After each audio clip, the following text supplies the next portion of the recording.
Whoops, accidentally start recording. So I'm going to get rid of this minus sign real quick because there's supposed to be two minus signs in here. The minus sign from our parentheses and the minus sign attached to the 5. So when we have those two minus signs next to each other, they become a plus. That's where my error happened.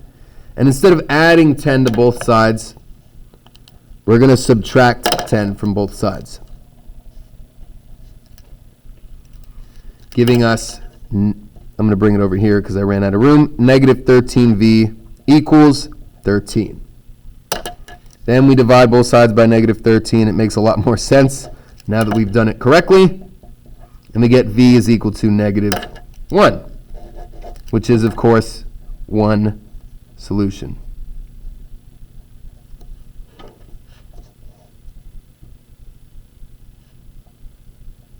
I apologize for the confusion on that, but it's a good lesson to learn, right? Because if I can make that kind of error, you can also make that kind of error. That's something to be aware of as we're reviewing here at the end of this week and next week. Okay, let's take a look down at number 12 for a second. Number 12. We can go over number 11 in class. Number 12, we're going to distribute our negative 4. So we have negative 4 times n minus negative 4 times 2. I'm not going to make that mistake again. So here, let me, because it ties perfectly into our last example. So we have this negative 4. The whole thing is what we're distributing, right?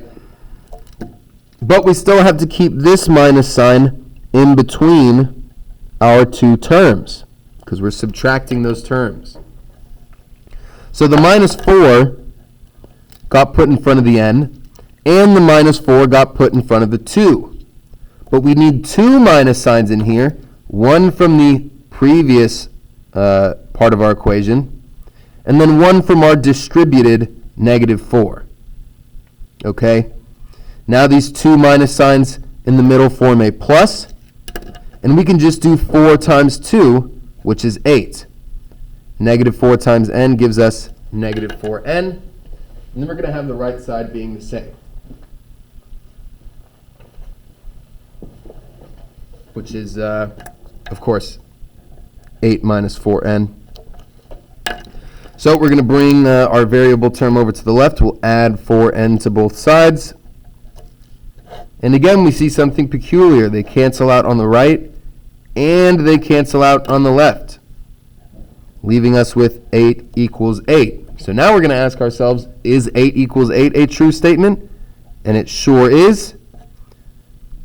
So we're going to have many solutions. And again, what that means is, what we really mean by this is infinitely many solutions. We only need to say many solutions, though. And what that means is that this is a perfect machine. Whatever input you put into the machine, you're going to get the output that you want every single time. Okay? So we took a look at a couple of one solutions.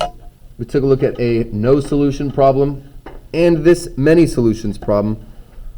We can go over more of these problems in class. I just wanted to get a couple of those talked about in case any of you want to review at home. So if you're watching this, thank you. I appreciate the time. And let me know if you have any questions in class, okay?